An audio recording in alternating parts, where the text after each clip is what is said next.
Hi guys! Ito pala yung in-upload natin noong isang araw. Yung mini New Zealand ng Libmanan. May mga ilan nagtatanong kung saan ba daw ito sa Libmanan at kung pupunta daw sila rito, saan daw sila dadaan. Good news guys, dahil madali lang itong mahanap. Kung meron kayong cellphone at pang data, i-search nyo lang sa Google Maps, DB Eco Park Camping Site. Kung hindi kayo taga Libmanan at sa Maharlika Highway kayo dumaan, pagdating nyo guys ng San Isidro ay papasok kayo dito sa may crossing. At mula nga guys sa San Isidro ay 6 kilometers yung biyahe.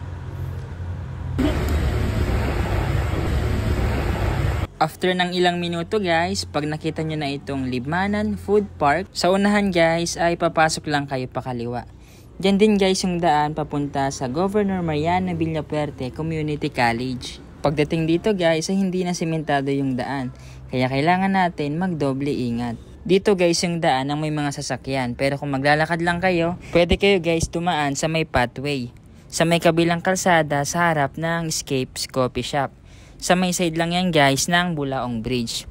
Para hindi kayo maligaw ay magtanong-tanong na lang kayo sa mga tao doon. Sa mga nais bumisita dito, guys, meron silang entrance fee na 20 pesos at 50 pesos naman kung mag-overnight.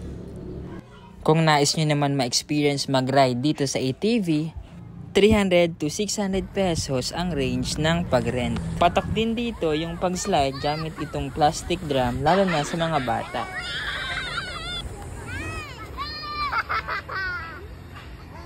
Meron din pala silang fishing area kaya pwede kayo mamingwit ng isda.